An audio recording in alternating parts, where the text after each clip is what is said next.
it's Christmas season, daghay na pod nga opportunity nga ako tong masinati diha sa Ginoo. Ang atong theme for the month na isintro gid diha sa Christmas title sa message sa Ginoo nining takna. Christmas, the great opportunity from God. Tungod kay diha sa Christmas, daghan kay tag mapupo nga mga oportunidad nga atong maeksperiensyahan sa Christmas season. Daghay mga debate mahitungod-an ng Christmas nga mag-celebrate ba gyud og Christmas nga wala man na sa Bible. Pero ang tanawon lang nato ang mga opportunities. There are great opportunities nga atong masinati gayud basta Christmas season. Dili lang ta kabantay usahay niini. Pero kung dili pud ta careful sa pagsinati ana, mo nang ma-miss pud nato ang mga oportunidad nga ato gid untang maangkon diha panahon sa Christmas. Sama sa mga tao kaniadto sa unang Christmas. Makahibaw kita unsa kining mga missed opportunities. Sa Bible daghang kay mga tao nga naka-experience aning miss, no, na miss nila ang oportunidad. Sa panahon ni Noah, na miss nila ang chance to come to the ark. Sayang. Also sa Sodom and Gomorrah, na-miss po nila ang chance to repent. Wagid sila ka-repent mo nagilaglagid sa Ginoo ang entire Sodom and Gomorrah. And also diha sa cross katong thief nga usa, sayang kay opportunity kay duol gid siya kay kang Hesus, pero wa gid siya nakaangkon og tinuod nga kalipay og kaluwasan diha kang Ginoong Hesukristo. And also the story of a good Samaritan na miss sa priest og sa Levites ang opportunity nga maka-extend og love ngadto sa Samaritan. Ngunang Christmas is a joyful experience. Ngunang mga tao gidron malipayon, no? Malipayon ba kita? Malipayon sa mga maayohon, no? Panahon sa December. Labi na ay mga 13-month pay, bonus, indot yun ang Pasko. Tanaw na to dinhi sa atong text sa Luke 2, 1-7, although sa 1-20 gini siya. Ang contrast, ikumpara karon ang duha ka tao ang ilang kasinatian sa ilang pag-eksperyensya sa mga opportunity nga naa panahon sa Christmas. O kini sa unag yung Christmas na hitabo. So gibasa ganiya sa atong worship leader. Una ang tanaw nato dinhi ang mga tao nga na-miss nila ang opportunity nga gihatag sa Ginoo. A great opportunity. Tanaw nato diri ang mga tao una, the people. Diha sa verse 7, yung diha, and she gave birth to her firstborn, a son. She wrapped him in clothes and placed him in a manger because there was no room for them in the inn. Panahon sa pag-abot ni Kristo sa unang Christmas, daghay wa gid kabantay ang mga tao, busy kaayo kay kana panahon sa census man gibasa ganiha. It's census time sa Jerusalem. So busy ang mga tao kay ang mga tao manguli magyud sa ilahang lugar kay dito magid na sila magpa-lista. Election time, basta election dito gid ka moboto sa imuhang asa ka na rehistro. Very busy ang mga tao niya na higayuna. And they missed the coming of the King. They missed Jesus. Kay busy kay sila. Ug makita nimo diha, si Jesus nataw na lang sa pasungan tungod kay walay room. Wala nay room sa kasing-kasing sa mga tao. Kay nalingaw ang mga tao. Munang many missed the opportunities of that first Christmas tungod ining mga rason. Ang una gyud nga nganong nurom because they live a cluttered life. Cluttered ka ng puno ba ka ng busy kayo gyud ang ilang kinabuhi. Daghang kay sila gikabisihan. They were caught in many things, other things, preoccupied. Puno na ang ilang kasing-kasing. Puno sila sa kabisi. Gitawag ni overbook na ang hotel. Munang niingon na ang tigbantay nga wala na room. Unang dito na lang sa pasungan na tao in taon si Jesus. So busy ang mga tao ni ani higayuna, susama pod karong mga panahon na busy kay ta sa daghang butang. Siguro kanang panahon na busy gid ang mga tao kay labi na daghay mga tao nag-uli. They are busy sa mga opportunities nga mamaligya, business. So busy kay sila sa ilang panginabuhi, making a living, focus gyud sa ilang pamilya. Busy usab sa duty sa gobyerno kay census fulfill gyud ta. Mo pud na karon. Busy ganita sa ayuda karong panahon na. Busy maglinya gyud og mo consume og time. Kini mga butang nga dili gyud daotan. Dili gyud ni siya daotan, pero ang kuan lang busy lagi ka. Mausay na ang tools ni Satanas. Di makapahimo og sayop, mga bad things pero himuon lang gyud kag busy. Diha makita nato na miss gyud nila ang opportunity sa pag-abot ni Jesus tungod kay wala gyud sila time. Pero kung tanaon, pareha ra tag time tanan. We have 24 hours a day. Ang paggamit lang ni ang wala nagkadimao kay lain-lain og priority. Og makita po nimo karong panahon na there are many gitawag ni nga saving devices just to make things fast. Madali ba? Tanawa ron ATM, kakuha dayon ka, di na ka mulinya dito. Unsa pa? Mga fast food, adali na kayo. Jollibee, McDo, diha lang sa drive-thru. Hindi ka drive-thru, ra kasi balay, order lang ka online. Abot dayon, no dali ra kayo, di magasto ang uban nimong time kay paspas na kayo. Mga noodles dali ra kay lutoon. Ang burger minute na, pero moabot to sa hay og 5 minutes. Sayon na kayo, pero ang pangutana, nakatabang ba ni sa atong mahimo kayong makabot na to ang atong gitinguha nga madali? Nakatabang ba? Busy manghihapon ang mga tao. Wag yun nasulbad ning problemaha. And still, nalimtan yun gihapon ang kining pinaka-priority nga time with God. To develop intimate relationship with God. To know Him deeper. Maulahi kanunay. Sa kadaghan karon sa mga time devices, nga pwede kita makap-separate og time sa Ginoo, pero wala gid gihapoy time sa Ginoo. Ngunay subo kay manunungon. Pareha ni sa mga tao kaniadto, they are cluttered. They live a cluttered life. Much too busy. Busier than they were created to be. Di man sila unta ingana ang purpose sa Ginoo sa ilang kinabuhi. Nga puno sa aktibidades. Bisag sa iglesia, mahimo usab nga busy. Daghan kay activities sa church nga mapuno na gyud nga usahay maglibog na taas sa atong unahon. Mo nang kinahanglan gyud og discernment nga asa gyud ang priority, dili ang atong gusto. Kana gyung unsa gyud ang desire sa Ginoo. Yes, puros ni ministry para sa Ginoo ni tanan kay activity man ni sa church, pero apong tanan asa ka gusto pahigayon sa Ginoo, dili imuhang gusto. Cluttered life gamiton usahay na sayawa nga dili gyapon ta katuman sa kabubuton sa Ginoo. And we miss the blessings. Ma-miss na to ang blessing gyud. Cluttered life, also kining compartmentalized life. Naga-compartmentalize ta sa atong kinabuhi. Secular ni, spiritual ni. Basta secular, way labot ang Ginoo ha. Ginoo, wa kay labot ka, nag-spiritual lang ka. Kining dula-dula nako, basketball, wa kay labot ani. Compartmentalizing our lives.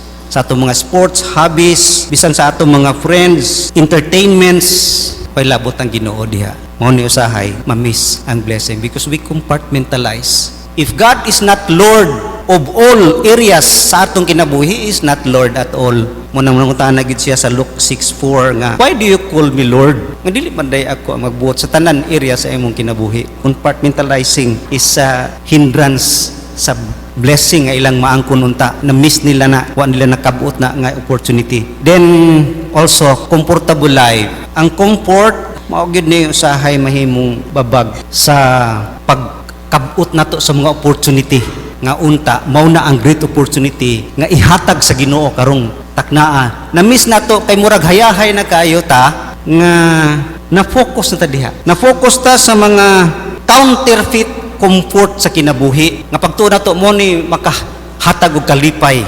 Counterfeit comfort sa atong kinabuhi. Mo nang ganihan na overbook karon na overlook ni kay daghan kay taggi ka sintruhan sa kinabuhi. Ang Christianity is not a matter of convenience but a matter of commitment. Malimtan na nato usahay nga we have a cross to bear. Di na ta gusto og cross karong panahon na, di na ang tao gusto og cross. Gusto na sila comfort. Sama atong istorya nga anong gipabitbit man sila cross. Ingon dito, bitbit sila. Ang isa reklamador kayo, Ginoo dako, taas ra kay na akong cross, putlin ni ba? Giputlan gid sa Ginoo. O sige, putlan na to. Paktas na pod, paingon dito, sila tanan. Bisag nag-una na sa reklamo lang gyapon, bugat lang gyapon Ginoo. Sige, apon putlan kamay. Putlan gyapon. Pagabot sa tumoy, naday sila tabukon nga pangpang, nga katuon tang cross nga ilang gipasaan mo to himuon nga tulay. Mubo man niya ha, short na. Pero katong naulahi, taas man gyapon ilang cross, nakatabok dito. Numon nang usahay ma-miss na to ang blessing ngadto sa unahan because we miss the opportunity. Gihatag ka nato tungod sa komportabilita. Mao na ang nahitabo sa unang pag-anhin ni Jesus. Komportable ang mga tao. They are not looking no kay okay ra kay ilang kinabuhi. Wala kay sila nagngitag Mesiya. Dili sila nangita kang Kristo kay okay ra kay ang ilang panginabuhi. Mao nang delikado. Adto ta sa shepherds. The shepherds ingon diha sa verse 10. But the angel said to them, do not be afraid. I bring you good news of great joy, and that will be for all the people. Niabot ang healing siya. Nagdala ko og good news of great joy. Ang pag-ani ni Jesus, nagdala gid siya og kalipay, great joy. Isa ang katuyuan sa pag-ani ni Ginoong Jesucristo, ang kalipay. Ang joy nga gipasabot dinhi is not mere emotion, kayo sahay pangitag happy. Di man ko happy, wala ko'y joy. Pero kining joy nga gidala ni Jesus, dili kini nag-agad sa mga circumstances. Kini nga joy is inward happiness and contentment nga resulta gyud sa pagdaig o pagpasalamat sa Ginoo. Wala ni nag-agad diha sa hard times. Wala ni nag-agad diha sa circumstances of pain. Bisan pa kini nga joy mo extend ngadto sa eternity. Dili ni siya mawala. Mo ni nga joy nga nindot yun kayo. O na-miss ni sa mga tao niadtong first Christmas. Karon masinati sa mga shepherds. Nasinati ni sa mga anghel. Sila pirmiro ang nag-awit. Sila pirmiro ang nag-announce. I will bring you good news of great joy. Sila, ilan ang na-experience sa mga anghel. O karon ma-experience na sa mga shepherds. O nang diha nagsukad ang kalipay sa mga shepherds. Naperting lipaya nila, diha nagsukad ang kalipay sa mga anghel. Mo nang niining Christmas, asa man gyud magsukad atong kalipay sa mga bonuses, Christmas party, mga pabuto, dili magsukad kang Jesus Christ. We miss the opportunity of enjoying that great joy. Kanang joy nga atong masinati, bonuses, di na mao ang tinuod nga kalipay. Naa kang Jesus ang tinuod nga kalipay. Diha nag-aksyon nagkasinati sa mga shepherds. Although ang first announcement, ang first nga pagpadayag sa mga anghel, nakuratan, no, terrified sila. Mo nang wala gyud joy basta mahadlo ka. Pero pag announce gyud sa mga anghel nga nagdala kami good news of great joy, pero di na nilang lipaya. Mo na kanang nga joy wala gyud na fear. Kita karon natay kalipay pero naay kahadlok. Daghan ta kwarta pero mahadlok pud ta pangayuan. Hadlok pud ta tulisan. Mo nang naay kahadlok pero ang joy nga ihatag sa Ginoo walay fear. Complete joy gyud. Unsay rason nganong nakaangkon gid sila aning tinuod nga kalipay?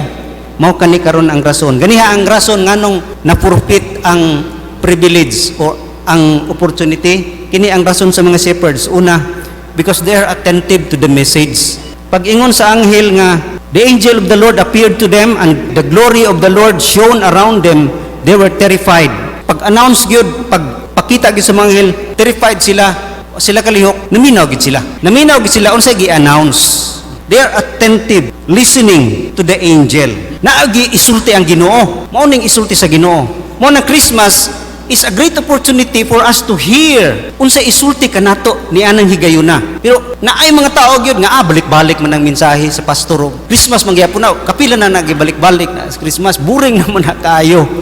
So dili na tao sa attentive ba nga naon ta tay mapupo diha nga nindot kay nga opportunity nga padayag sa Ginoo, pero ma-miss na to because we are not listening. We are just listening sa dalunggan pero wala sa kasing-kasing. Mo labay lang. Mo nang be attentive no to what God has called you to do. Nagi pabuhat ang Ginoo. Mo nang minaw gyud maayo ang mga shepherds. Ikaduha, they accepted the message. Pag-ingon diha sa verse 15 nga, when the angels had left them and gone into heaven, the shepherds said to one another, "Let's go to Bethlehem and see this thing that has happened, which the Lord has told us." Himo dayon sila desisyon. Let us go. Naghimo dayon sila resolution because they accepted the message. Wa na sila nagdudo, basig sa dito. Basig wa tay makita dito. Kita usahay we receive the message. Daghang gi mag-justify usay di man na kuan ra man na. Hunahuna ra man na sa pastor. Iyaha man ang interpretation. Sa ingana ang atong kuan dayon sa mensahe nga padayag sa Ginoo. Pero ang mga shepherd, they accepted it with all their hearts. Kay naghimo man dahil sila resolution to go. Dili sila resistant, wala sila naga-doubt, wala sila naga-justify. They accepted ug resulta kini sa aksyon. Muna ikatulo diha is they acted on the message. Lihok din sila. Tara, lakaw din sila. Munang diha sa verse 16, so they hurried off and found Mary and Joseph and the baby who was lying in the manger. Una, they went and saw. Niadto sila, action gid sila, niadto gid sila og nakita gid nila si Jesus og perting lipayan nila. Grabing joy nga ilahang nasinati inatak na when they saw Jesus Christ. Munang ingani gyud ang experience sa joy. Christmas is a time to experience real joy. Opportunity gyud ni sa atong kinabuhi. Ngunang kumusta atong kinabuhi karon? Ang atong joy kumusta? Nagagat sa Christmas, wa man koy bonus, wa man daghang koy problema ron tuiga. Balik ta sa joy sa first Christmas. We need to recapture again that joy. Kay murag nawala na sa imuha. Kay murag sa tuwa nahimo natang nalimtan na ni, nag-overtake na ang mga butang sa atong kinabuhi, nawala na gyud. Wa natay kalipay nga sila overjoyed mo nang sa atong experience diha kang Kristo. Kung muhinay kini, there's something wrong sa atong mga kinabuhi. Diha makita nato nga ang joy gayud, ang tinuod na kalipay, kadasig mo nang sila dasig kaayo.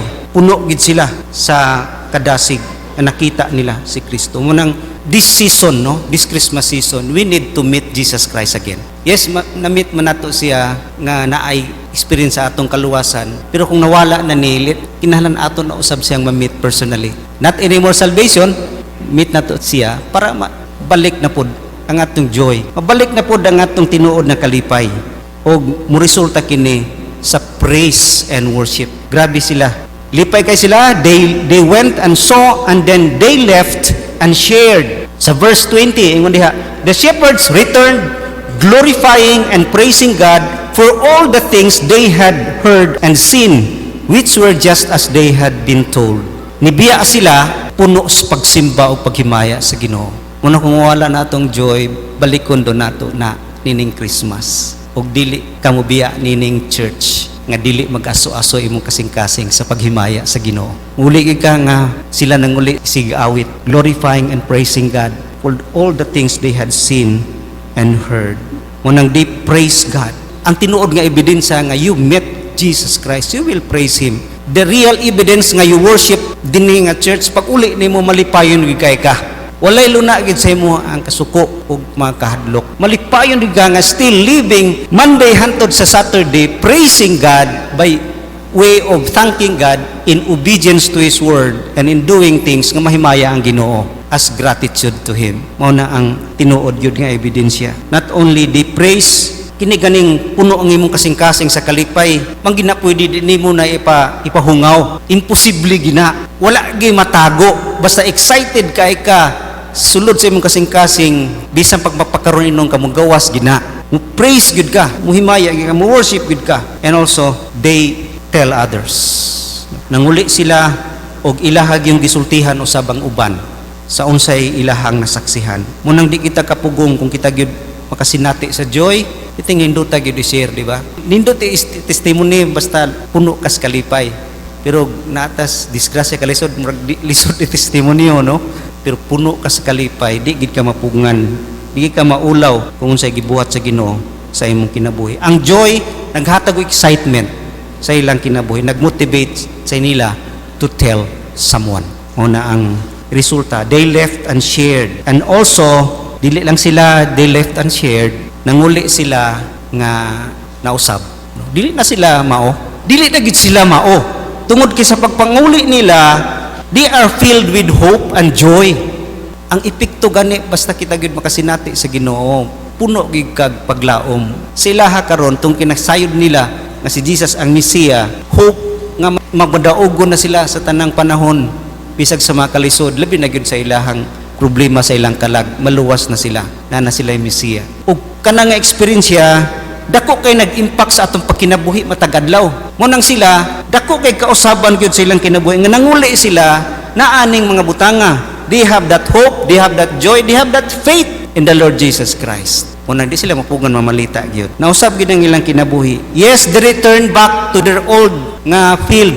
Balik sila dito sa pagbantay karnero, pero ang ilang kinabuhi di na mao. The same sa atong kinabuhi, pag human natong experience sa Ginoo Dias Pasko, diya sa iyahang mensahe. Balik ta sa atong mga opisina, balik ta sa atong balay, pero di na ta mao na kinahanglan na tag mensahe sa kaluwasan, sa paglaom, puno ta sa kalipay. Puno ta sa kalipay to serve the Lord. Matagadlaw sa atong kinabuhi. Mao nay kausaban na hitabo sa mga shepherds og makita nimo nga dako gigipikto sa ilang kinabuhi. Tungod kay ang source sa ilahang joy is Jesus Christ. Mo nang ninintak na kung laing source sa atong joy, we miss the reason for the season nga si Jesus Christ mao ang joy. Munang kung mawala na ang atong excitement, we need to see Jesus again this season. Kay makita nato mubalik ang atong praise and worship, mabalik ang atong kadasig nga to tell others about the good news of salvation, and mabalik ang atong kinabuhi nga nausab, inspired to serve the Lord. Mao nang opportunity nga nasinati sa mga shepherds, and the same opportunity nga atong masinati panahon nining Christmas. Ang mga shepherds, they have the opportunity to hear the good news. They are the first. Sila pagyod out sa kadaghan nganong dili man tong mga scribes, priest, mga teachers of the law nga kuan kay sa Bible. Pero sila and the first, and that is a great opportunity para sa tuwa makasasala, nagpakakasaway, gitagaan ka og opportunity. What a great opportunity kanato ang makahear sa iyang message nining taknaa, and opportunity to experience real joy.